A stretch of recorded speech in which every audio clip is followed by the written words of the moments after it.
Pushkin. One of my favorite books is Middlemarch by George Eliot. It's about the life and manners of a small English town in the 19th century. It's also a cautionary tale for the kind of person I am. There's a character in the book named Edward Casaubon, a dreary middle-aged man who's engaged in a decades-long writing project. Casaubon collects facts he writes on little sheets of paper that he stores in the pigeonholes of his library shelves. He claims that someday he's going to use these facts to prove that all the myths of the world are really one myth. He's obsessed. He calls it the key to all mythologies. And he sees it everywhere. I'm not middle-aged, and I am fairly upbeat, but I fear that last bit is me. I see the Staten Island secession movement everywhere in our world today. I've carried my facts about the Staten Island secession movement around with me for quite a while now. They burn a hole in my pocket. I go to parties, and inevitably I wind up in the corner with the Staten Islander who has suddenly revealed themselves. They look interested and then mildly concerned as I pull from memory the facts that I have stored in the pigeonholes of a document I have titled Excellent Staten Island Facts. Did you know the towers of the Verrazano Narrows Bridge are so far apart that they had to take into account the curvature of the earth when they built them? Did you know that Staten Island claims to have been home to the true and forgotten inventor of the telephone? Am I Casaubon? God, I hope not. I caution myself against seeing my project everywhere. Don't be the hammer to whom everything looks like a nail. Don't try to write the key to all mythologies. And then I learned something like this. Wu-Tang Clan, arguably the most important group in hip-hop history, is from Staten Island. They made their first album, Enter the Wu-Tang, 36 chambers, entirely during the height of the secession movement, and it came out in 1993, just 1 week after the island was going to vote on secession. I grew up on the crime side, the New York Times side. Staying alive was no job, had second hands. Moms bounced on old men, so then we moved to Shaolin land. I began to listen to this record every day I worked on this project. On the ferry to the archives, on the subway to work. Shaolin, what they called Staten Island, is all over it. I come from the Shaolin slum, and the alley I'm from is coming through with enough niggas, enough guns. Their music is all about their lives, what they witnessed on the island at the time. Like, listen to this from the song Wu-Tang 7th Chamber. They bring up the projects in northern Staten Island where Wu-Tang formed, nicknamed Killa Hill. My plan is thick like plaster, busher, slasher, slit a nigga back like a Dutch master killer. Style jumped off and killer, I was the thriller in the alley, Fraser Manila. It's all about their lives in New York City in the early 1990s, who they were becoming, and what it all had to do with being from the rugged lands of Shaolin. Wu-Tang Clan ain't nothing to fuck with. Wu-Tang Clan ain't nothing to fuck with. I considered putting this on my list of excellent Staten Island facts and leaving it at that. But I had no choice. I put on my headphones. I picked up the phone. I opened my notebook. Casaubon rides again. You're listening to Revisionist History.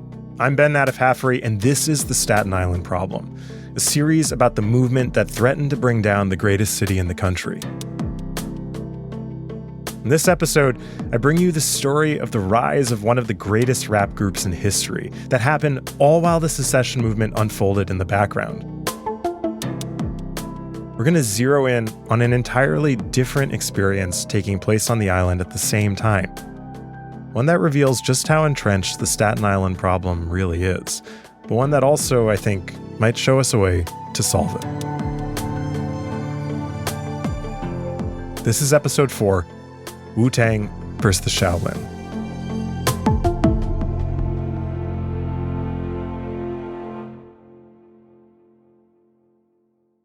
I should say off the bat that I was unable to reach the Wu-Tang Clan.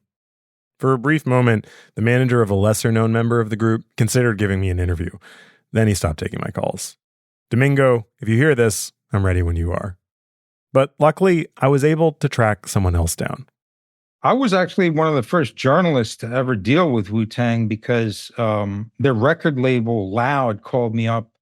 Skiz Fernando was a hip-hop journalist in the 80s and 90s. He covered Wu-Tang from the beginning. Had he ever considered the crucial overlap of Wu-Tang's formation and Staten Island secession?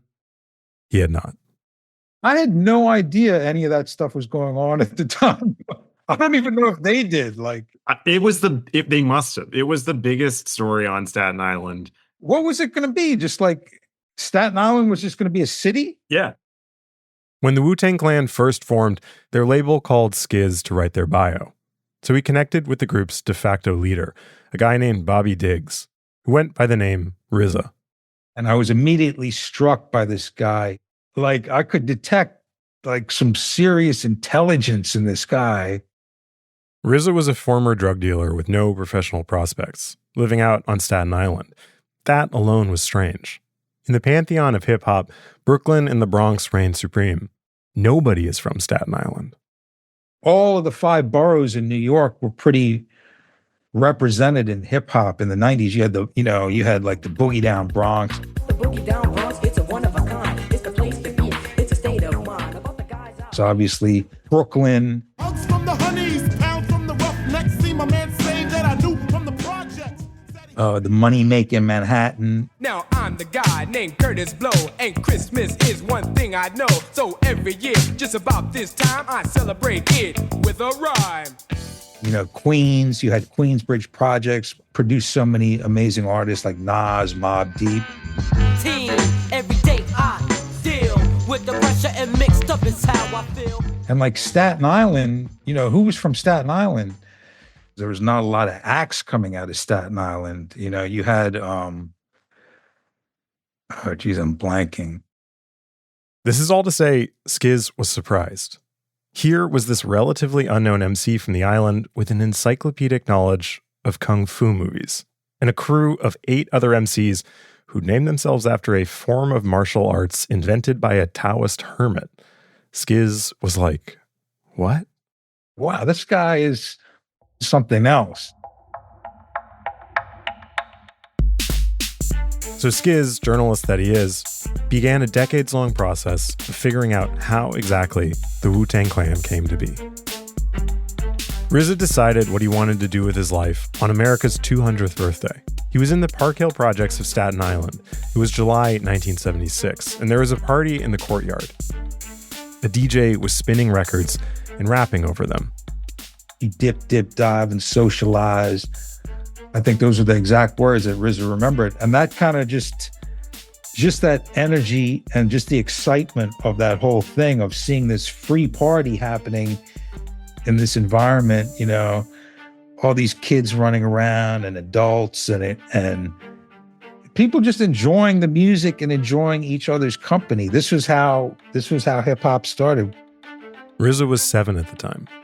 And when you're a young kid exposed to this, and this is like the excitement that's happening in your neighborhood, you want to be a part of it. And he wanted to be a part of it. He stayed up late into the night, transfixed. So immediately he goes home and he starts writing rhymes, and then as soon as he could, he starts DJing.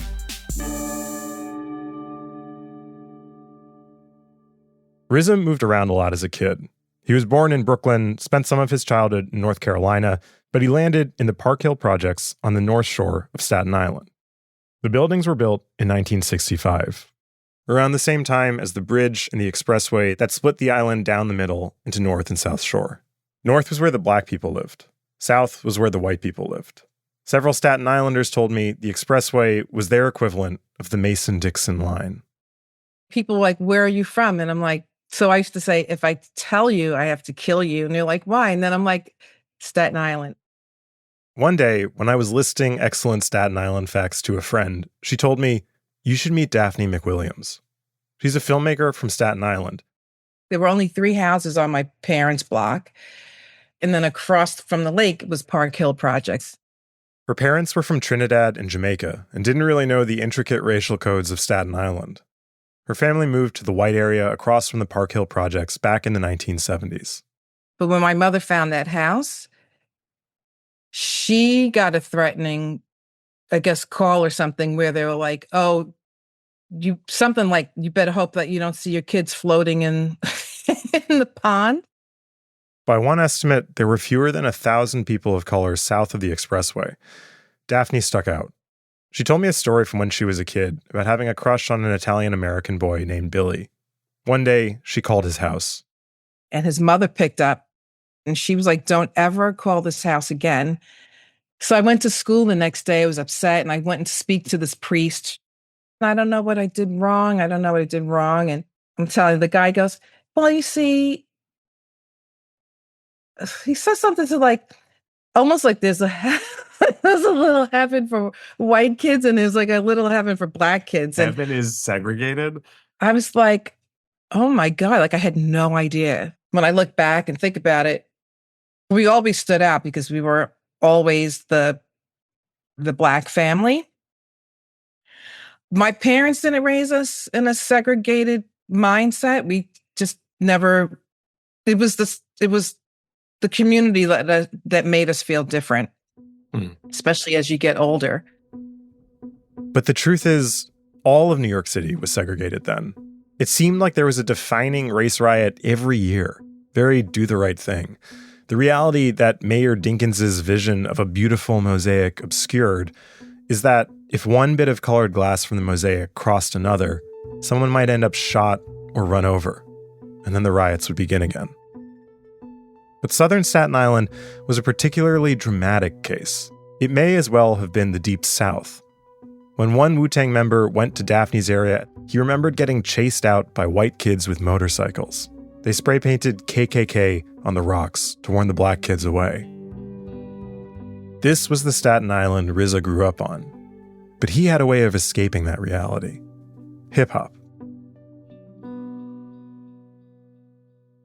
By the time RZA was in his early 20s, hip-hop had gone stratospheric from the courtyards and rec rooms of the New York City projects to the top of the Billboard charts. The labels were grabbing at any artist they could. RZA got a deal. He brought his new label a bunch of songs, and they said, "We think girls will like you." So he wound up releasing an EP called Ooh We Love You Rakim, a record that presented him as a sweet ladies' man named Prince Rakim. I've got too many ladies. I've got to learn to say no. Oh, we love you, Rakim. It was an attempt to do something extremely commercial, totally inoffensive and upbeat, and also fundamentally false and corny. And maybe for that reason it bombed. RZA got dropped from his label, and he was back to zero. That's when he started dealing drugs, and almost went to prison for attempted murder. He argued self-defense and beat the charges in the end, and he had $10,000 left. It was enough to buy some drugs and sell them, but he had a kid on the way. He had to make a choice, and this choice became so legendary that he's still talking about it.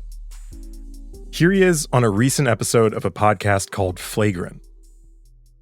I had $10K, and the gag was, the plan was to get a brick. So we figured, yo, if we flip this 20, we could at least get 80. The thing was, yo, I had a baby in the oven, or maybe just born, right? So life was like, what are you gonna do? Yeah. But then I was like, nah, I have a second chance. That's when he started calling himself RZA, R-Z-A. He would later say it was short for Rakim Zig Zag Zig Allah. While everyone else zigged, it was time for him to zag.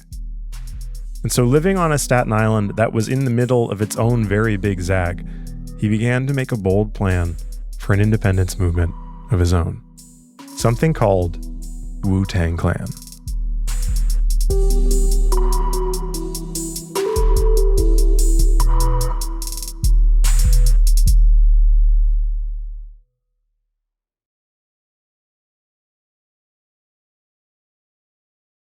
After he beat his charges, Bobby Diggs, aka the RZA, began to walk around Staten Island. And he started to take these long, drawn-out walks day after day. So I'm walking and I'm thinking, yo, and I'm walking through Staten Island. People thought I learned this. People thought I was losing my mind because I'm walking and I'm talking to myself. He would walk the island and think. Staten Island was more than twice the size of Manhattan, and and RZA could just walk and walk. He would start at the projects on the North Shore, then maybe journey along the coastline, through the suburban streets. RZA was ready to make music again, but the first time out with his Prince Rakeem project had gone badly. But the idea he was coming up with now was going to be different. And I want to argue here that it has everything to do with Staten Island. Let me share with you some writing from RZA's book, The Tao of Wu. I spent my formative years on an island, Staten Island, which is a blessing I've taken with me through life. In Staten Island, Wu-Tang were set apart from all the influences and fads that were happening in the other 4 boroughs. A 9-man hip-hop crew based on mathematics, chess, comics, and kung fu flicks wasn't springing up in the middle of a Manhattan art scene. Only on a remote island can something like King Kong grow to his full capacity. But the projects in Staten Island were a difficult place to live. A few of the Wu-Tang members have written books, and reading them, it's clear that it wasn't just the remoteness of Staten Island that led them to the Wu-Tang Clan. It was also what they experienced there, especially in the projects. One Wu-Tang member, U-God, wrote about the first time he saw somebody die. He was 5 years old, sitting with his mom, listening to Loving You by Minnie Riperton play on the radio outside. When he heard a crowd forming in the courtyard, he ran out to look. A woman was standing on the roof screaming. He watched so long, his neck went stiff. Then she jumped or fell. U-God wrote in his book called Raw, "I was a toddler. The sound of her hitting the concrete steps would resonate with me forever." So when RZA walked Staten Island, it wasn't just this utopian vision of the isolated island where you can dream big. It was also the deeply segregated place where kids living on their own little island watched adults fall to their death. A kind of paradox. And my theory is that paradox was expressed in the word Shaolin.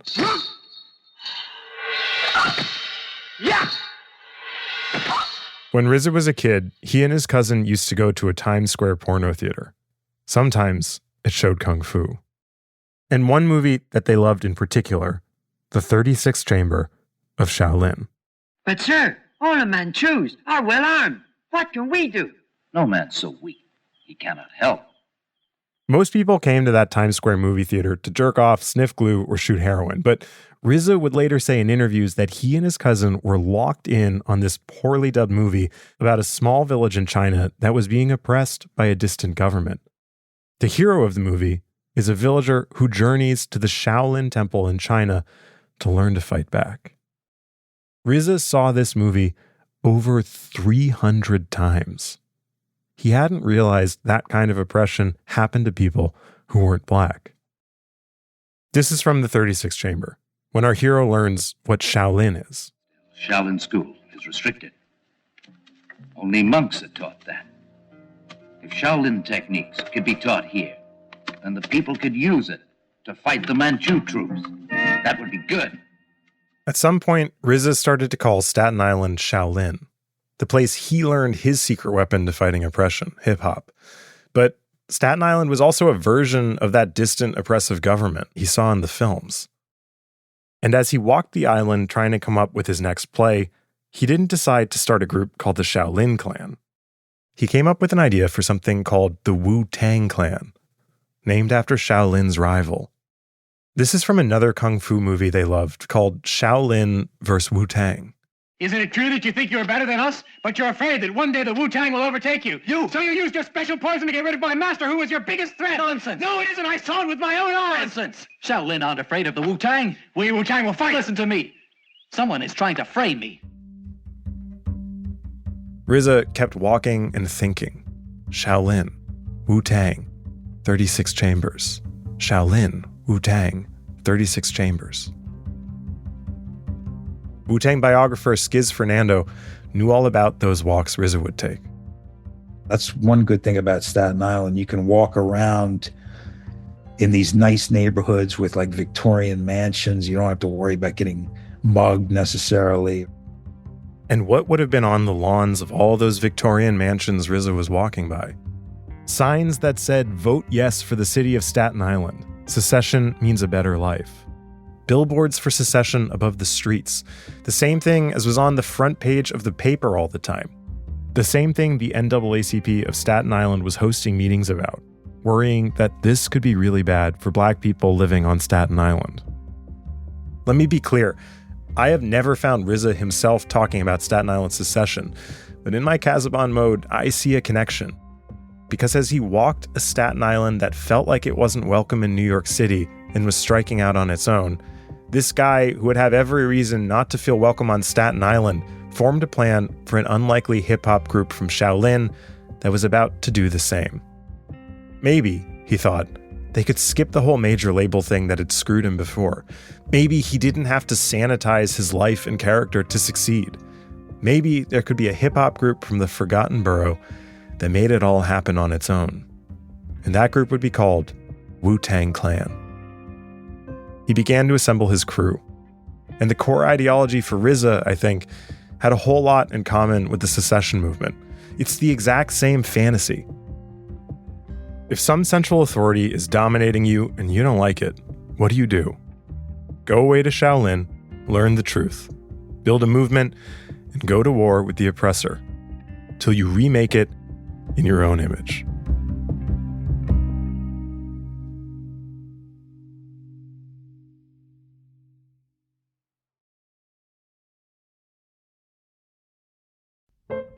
Let me put my Casaubon robe back on and bring you back into my library.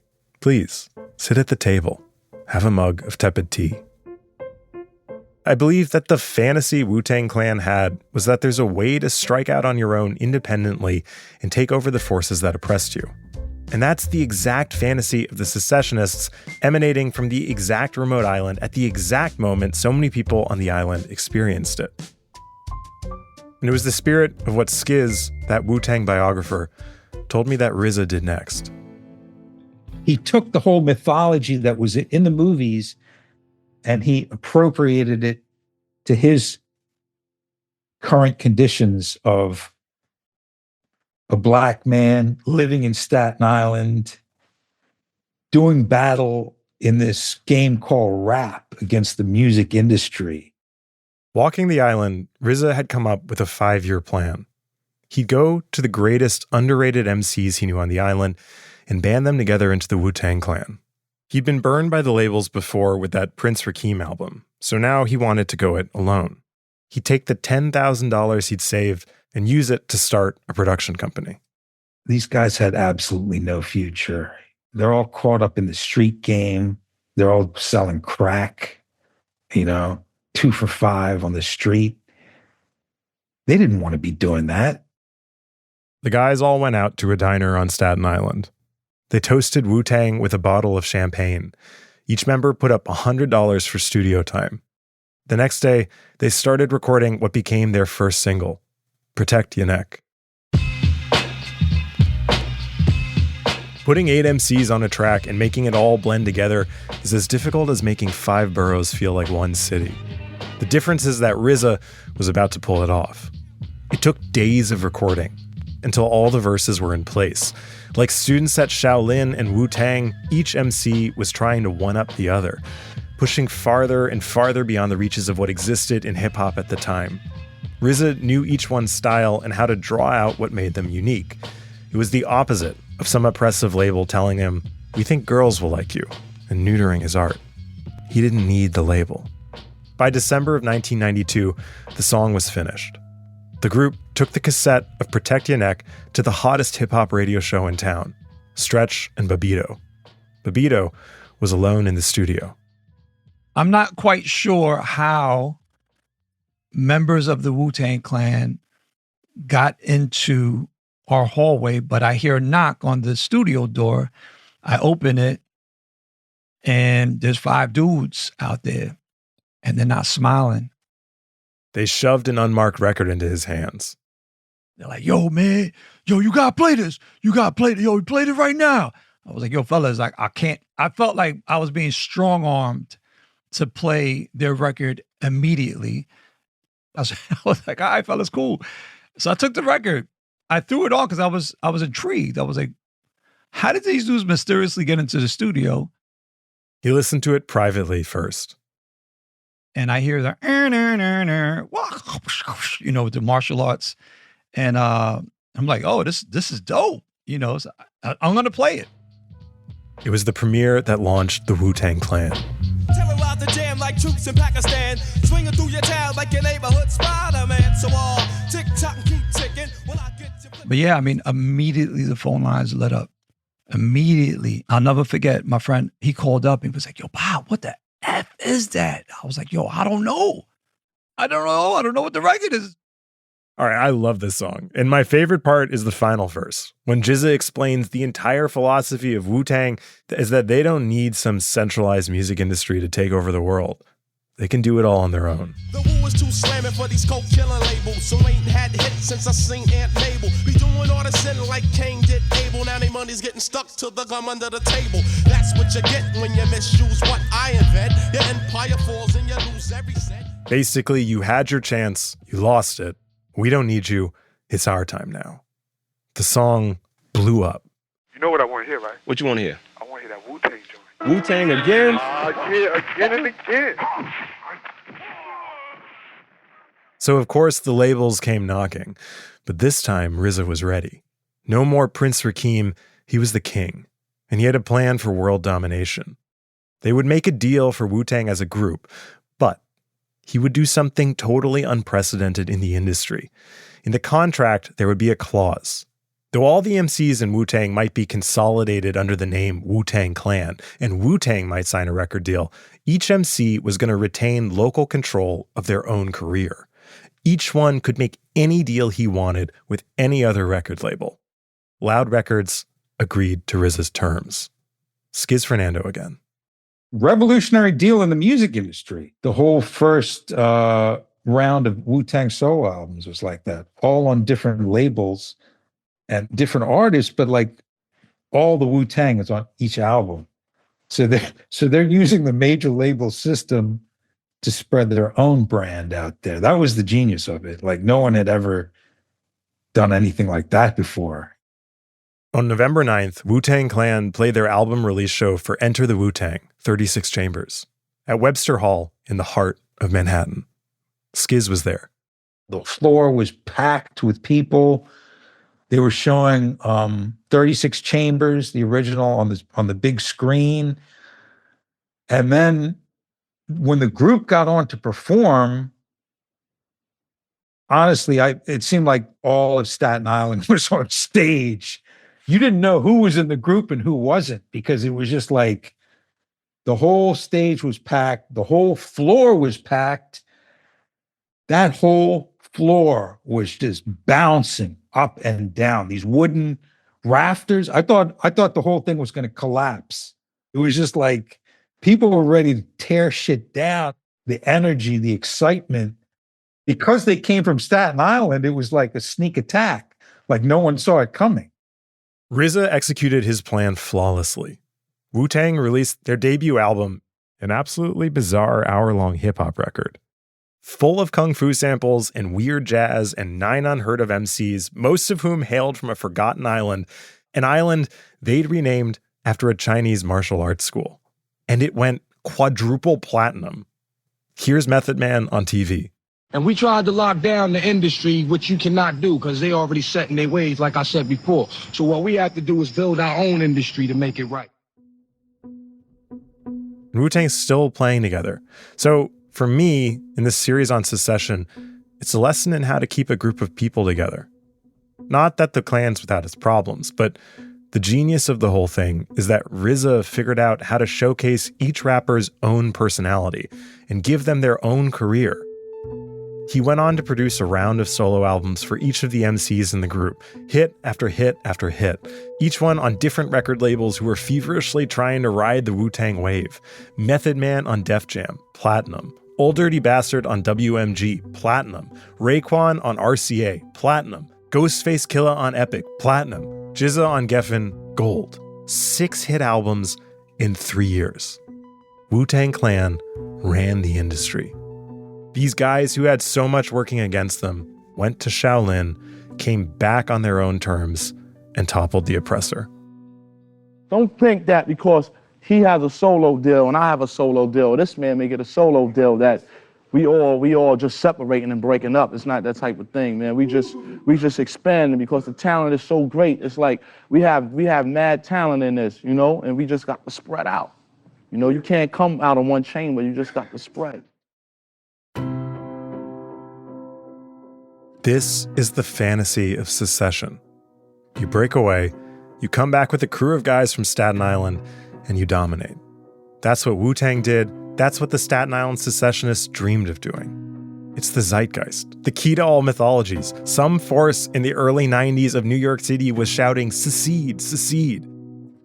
Oh, and by the way, the vote on secession, it happened 7 days before the Wu-Tang Clan put out their album. And that vote was going to leave an even bigger mark on our world today.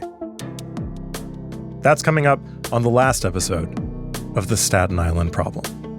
Live here on Channel 77 from Secession headquarters at the Island Chateau. Channel 77 bringing you that live, happening as we... It's so parallel.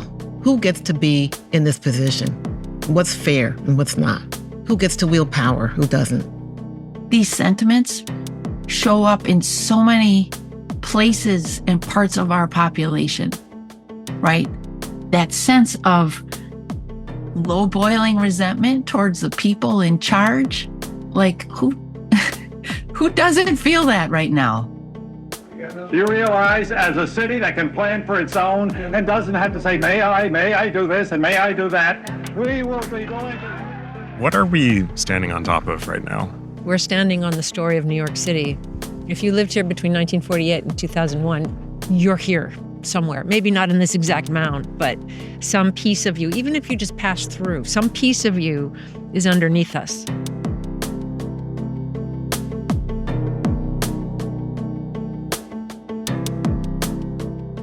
The Staten Island Problem is written and produced by me, Ben Nadif-Hafrey, with Lucy Sullivan and Nina Bird Lawrence. Our editor is Karen Shakurji. Our executive producer is Jacob Smith. Fact-checking by Sam Russick. Sound design and mastering by Jake Gorski. Original music by Stellwagen Symphonette, Luis Guerra, Jake Gorski, and thanks to Todd Reynolds for his track The Solution from the album Outer Borough. Special thanks to Malcolm Gladwell. I'm Ben Nadif-Hafrey.